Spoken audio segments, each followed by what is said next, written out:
official X handle said the police operative serving in Abakaliki Road Police Division of the Enugu State Command, with the support of law-abiding citizens on April the 10th, 2024, arrested one Madabuchi Okonkwo of Mpologu, Emene, Enugu State, at the old IMC bus stop, Abakaliki Road in Enugu. The suspected was arrested after he boarded a minibus and gave the driver one of the counterfeited notes. And while he scrutinized and observed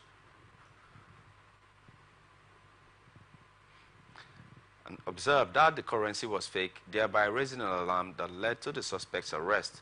The statement also said that during the interrogation, the suspects confessed to paying 25,000 naira for counterfeit notes with a face value of 50,000 naira.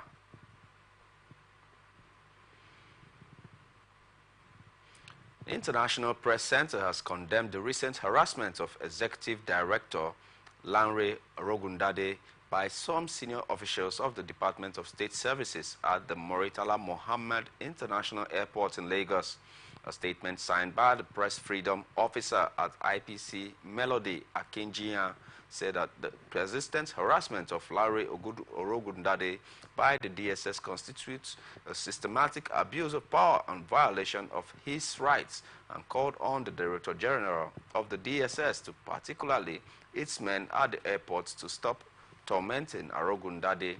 According to the statement, the DSS officers accosted the activist while he was boarding a flight to attend conferences in Berlin, Germany on April the 11th, adding that Orogundade is a renowned journalist, advocate for social justice and democracy, former chairman of the Lagos State Council of the Nigerian Union of Journalists, and former president of the National Association of Nigerian Students. Some senior DSS officers claimed that his name was still popping up in their watch list. The organization said that the persistent harassment of Orogundade was a violation of his rights to freedom of movement while undermining basic democratic principles. The Federal High Court sitting in Osogbo, Osun State, has granted one Olalekun Oyeyemi, an appointee of the state governor Ademola Adeleke, 50 million naira bail applications with two sureties in like sum. The sureties, the judge said, must include a traditional ruler in the state and a level 17 civil servant or member of the National Assembly as second surety. This is coming after Oyeyemi, also known as Emir, who is a serving member of the Osun Park Management Systems, with others at large, is standing trial on 10 counts that included conspiracy, malicious damage, unlawful killing, and acts of terrorism, had pleaded not guilty, while his counsel, Edmond Biriomoni, filed a formal bail application for his release. At the penultimate sitting on the matter held on Thursday, March the 19th, the presiding judge, N. Ayo Emmanuel, adjourned sitting on the bail application and counter-application for Oyeyemi, popularly known as Emir, to hold the parties that the date for the next sitting will be communicated to them. The judge subsequently returned Oyeyemi to the Ilesha Correctional Center, where he has been held since his first appearance in court on February the 1st. Analysts say celebrating with rifles, live ammunition is illegal in Oyo State, involving individuals identified as the Yoruba Nation, following activities of agitators who stormed the state secretariat with rifles in celebration. Speaking on Atlantic Blowout, a public affairs analyst, Andy Apotive, said that the act of jubilation with live ammunition was a total breach of the rule of law. Go to celebrate and you're going with guns. What we saw, the video that went viral on social media, we saw that they engaged with the Nigerian military, and they were shooting at the Nigerian military. Nigerian military, was returning, the gun power, fire for fire. Speaking further, Andy Apotive maintained that the display by men of the Yoruba Nation agitators is unethical and against international best practices. Many were feared killed in a clash with security operatives. Ekiti State government has appointed 23 justices of peace to enhance the justice delivery at the grassroots level and deepen peaceful coexistence in the state. Speaking in Ado Ekiti at the one-day workshop organized for the 23 justices of the peace, the Attorney General and Commissioner for Justice in Ekiti State, Dayo Apata, said that the nominees were selected having been adjudged worthy of being honored with this title. The Attorney General said that in Tanke area of Ilorin destroyed property worth millions of naira. Adekunle, who confirmed the incident, said that the absence of fire retardant materials and the combustible nature of the building's materials contributed to the escalation of the fire. Civil Society Consortium on Judicial Accountability has demanded the immediate resignation of Chief Justice of Nigeria, Justice Olukayode Ariwola, over alleged abuse of office and favoritism in the discharge of his duties. The group, which claimed that its members are lawyers of public... For appointment by Mr. President, this is to you to contribute regarding the Renewed Hope agenda. It is a different thing to be appointed, it's another thing to be committed to see that they carry out the assignment. Most appointees are always carried away by the fact that they've got an appointment. And so for them to settle down becomes a problem. See it as that at this point in time in national development, particularly as regards to the Federal Capital Territory. It is a business to coordinate and liaise and briefly the word emphasis and brief me as a minister. You are not sent there to just sit in your office and begin to negotiate with contractors. If I find out that, I will not hesitate to take necessary action.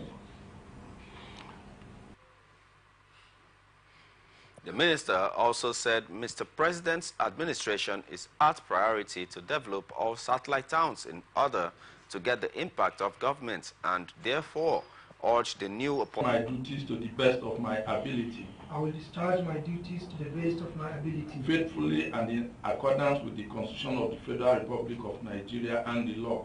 Faithfully and in accordance with the Constitution of Federal Republic of Nigeria and the law. And solidarity, well-being, and prosperity of the Federal Republic of Nigeria and the Federal Capital Territory Administration. Well-being and prosperity of the Federal Republic of Nigeria and Federal Capital Territory Administration. That I will strive to preserve the fundamental objectives. That I will strive to preserve the fundamental objectives and directive principles of state policy. And directive principles of state policy. Contained in the Constitution of the Federal Republic of Nigeria. Contained in the Constitution of the Federal Republic of Nigeria. That I will not allow my personal interest to influence my official conduct. That I will not allow my personal interest to... Namadi Nura as well as Henry Bawa Mohammed held that the applicant is entitled to the right to dignity of human persons protected by the Sections 34, subsection 1 of the Constitution of the Federal Republic, 1999, adding that the actions of the first and second defendants, as well as other agents of the third to the fourth defendants, who allegedly kicked and beat the petitioner with sticks and fists inside the fourth defendant's state office, located along David Mark Road, Mina, the state capital, amongst others, were violations of his human rights. A former governor from the custody of the security agency after she was arrested in Kaduna over a post on her Facebook page criticizing the state governor, Uba Sani, According to her, the DSS accused her of making a post against the Kaduna State Governor, Uba Sani, in February, while Aisha Galadima said her arrest is connected to the face-off between El Rufai and his successor, Governor Uba. Operations Major Samson Zakom denied the allegations in a statement in Jos. This is coming after the coalition of Boko's ethnic youth nationalities has alleged that soldiers shot civilians and compounded the vulnerability of residents of the locality and called for the removal of the commander of the OPSH setup.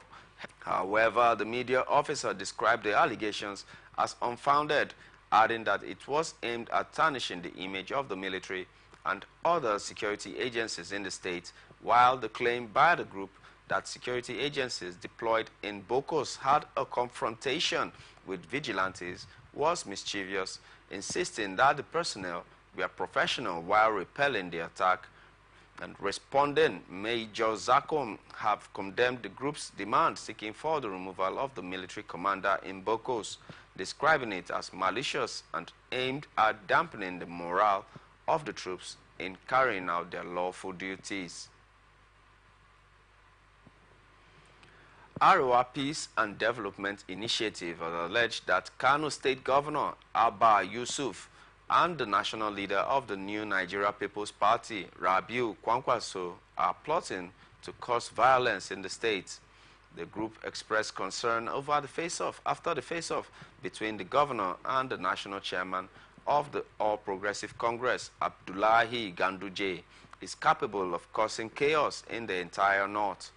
This is coming after Governor Abba Yusuf and Ganduje have been at loggerheads over alleged financial misappropriation in the last administration, while Ganduje was on Tuesday suspended by APC in his ward in the Dawakin Tofa local government area of the state. Reacting, Yakubu Dauda, the convener in Abuja, said that the plots to remove Ganduje from his position could cause security crisis in the state, and also alleged that the governor and the NNPP were involved in the recent suspension of the APC chairman. The group also said that the governor Yusuf and Kwankwaso plotted in planning violent crisis and unrest in Kano State, and is dangerous for the reason that the violence they were bringing to the streets would most likely get out of control and spill over to other Arewa states.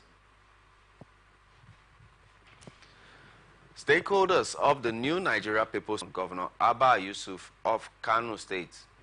The communique issued jointly and signed by the president of the group, Honorable Atahiru Musa, Secretary, Honorable Simon Pam, and others claim that they have been left disappointed with the path the beloved party is taking, especially in Kano State, adding that NNPP has failed in Kano State, while the party's leadership in the state is presently worse than the government at the center and the previous administration. This is coming after the governor and his predecessor, currently the national chairman of the All Progressive Congress, Umaru Ganduje, have been in at loggerheads, while the state government has vowed to prosecute Ganduje over alleged financial misappropriation while he was in office as governor of the state.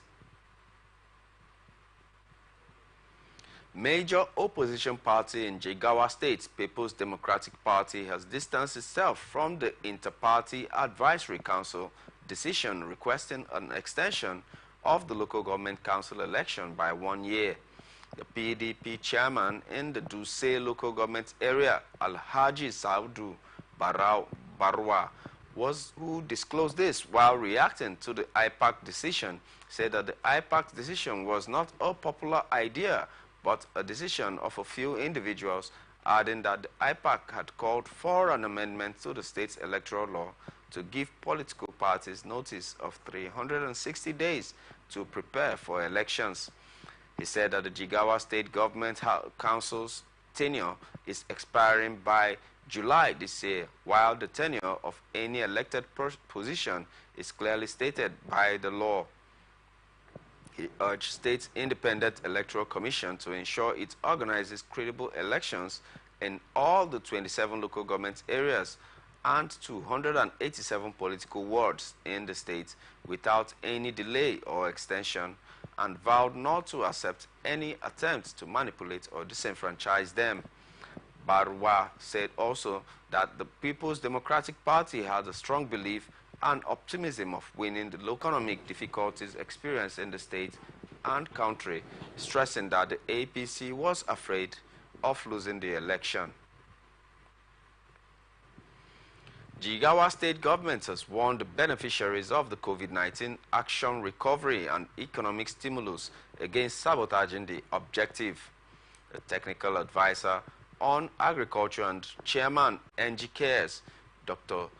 Saifulahi Umaru, who issued a warning while addressing some of the beneficiaries in Jahum local government area, said the project was aimed at expanding access to livelihood support and food security services.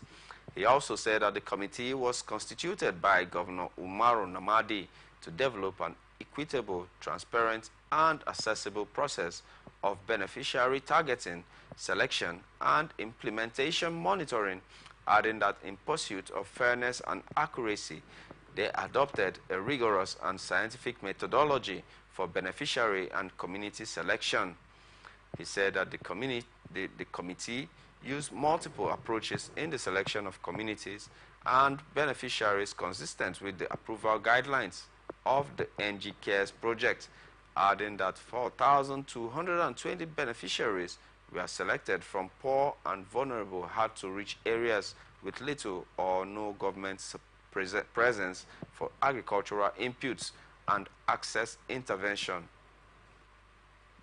Umar therefore urged the beneficiaries to utilize the support wisely, fostering not just personal growth but also contributing to overall development of their communities, and commended the Jigawa state government for the project and promised to utilize the support judiciously.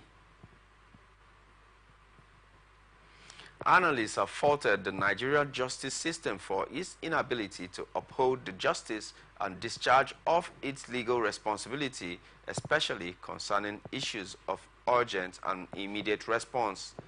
Speaking on Atlantic's Society Watch, a public affairs analyst, Barido Thompson, said that the judicial system in the country is yet to be developed compared to other societies of the world. We have a justice system that is still crude, very primitive. You know, we have all kinds of atrocities going on in this country, and people just turn a blind eye to it. Just like you analyzed, don't we have a commissioner of health in that state, in Borno State?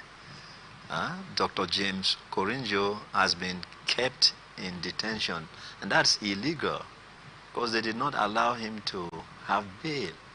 No matter the issue, bail is an option. He didn't murder someone. He only did what we call whistleblowing. So whistleblowing is not criminal. Meanwhile, Obarido Thompson has tasked the government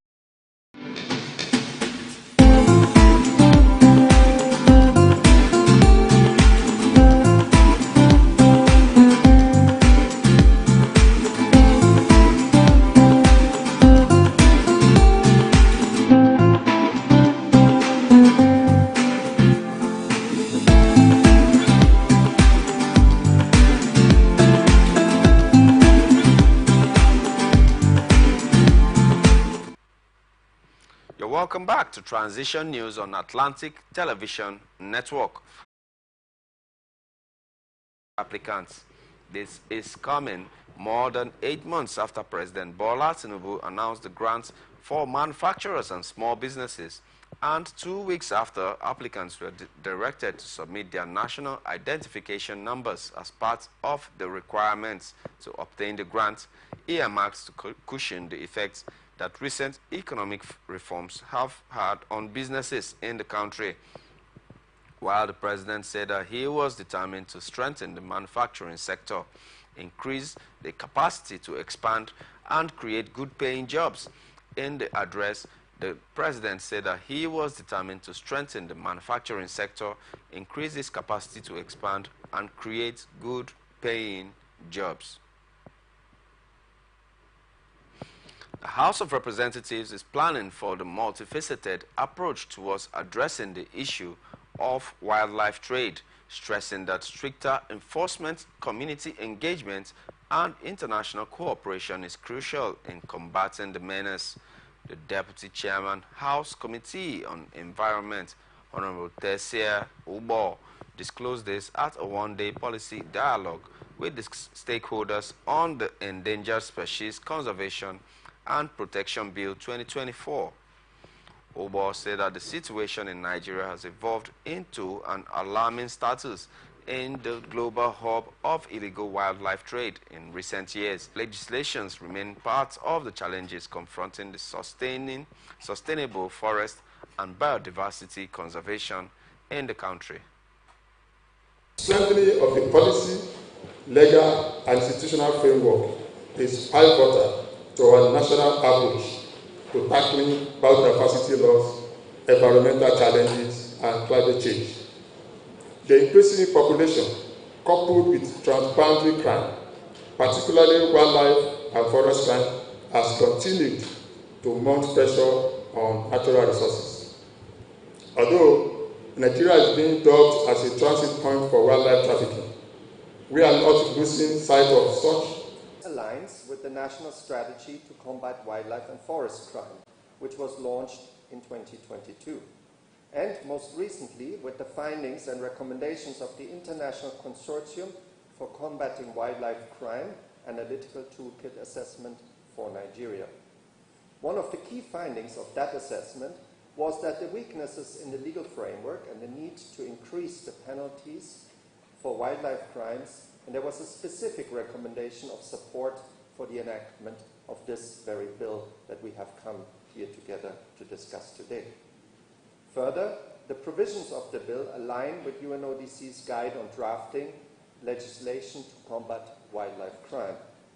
UNODC is particularly pleased to see the following elements in the bill. First and foremost, the increased penalties of up to 10 years imprisonment depending on the type of the offense, meeting now the threshold of serious offenses definition in the UN Transnational Organized Crime Convention. This bill strengthens the legal framework for Nigeria in combating wildlife trafficking. It models the provisions of existing guidelines and establishes more stringent penalties for offenders, thereby serving as sufficient deterrence to intending offenders. The aim is to dismantle the wildlife trafficking networks and disrupt against wildlife and forest life, as well as the protection and conservation of iconic species, especially the endangered species. And now to some business reports. The Federal Competition and Consumer Protection Commission have resolved to monitor and investigate unusual hikes in price of goods and services. The acting executive vice chairman and chief executive officer, Dr. Adamu Abdullahi, in a statement issued on Wednesday, said that it was unacceptable that despite the recent appreciation of the naira against the dollar, consumers continue to face escalating costs without a corresponding decrease in prices. It added that while it cannot directly regulate the prices, the Commission would utilize its existing legal framework to enforce fair competition and consumer protection provisions. A breakthrough agreement to provide loss and damage funding for vulnerable countries which causes climate disasters have been successful, while Nigeria and other developing countries expect the COP28 must deliver on its operationalization of the loss and damage funding. National Council on Climate Change discussed and disclosed this at the one-day national workshop to dialogue the outcomes of 28th section of the Conference of Parties to the United Nations Framework Convention. You know, this is a really important thing as we all build our skills internationally. We benefit from the global methane reduction platform managed by the World Bank. So now the idea is how to work together and identify programs that will help cut methane emissions through climate-smart agriculture, improving waste management, wastewater treatment. And if anyone is suffering concerning the climate change, it's more of still women and children. Almost everything we take the bullets. If you need us to be part of this green and blue economy, the climate change, we need the donors to concentrate more on empowering women with those sustainable empowerment that will encourage the blue and green economy and climate change. We have a portal now where women, especially those in the rural areas, have registered.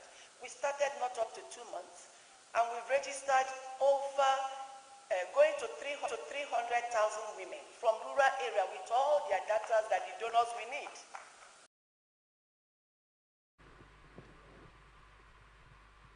According to the Secretary of the Federation, Dr. George Akume, who was represented by the Permanent Secretary, General Service Office, Dr. Nnamdi Maurice, the federal government is committed to climate change leadership endeavor and translating words to actions and mobilization of climate finance.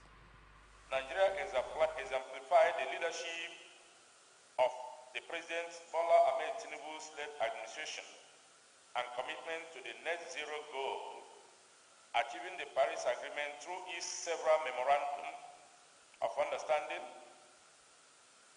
However, commitment alone is not sufficient.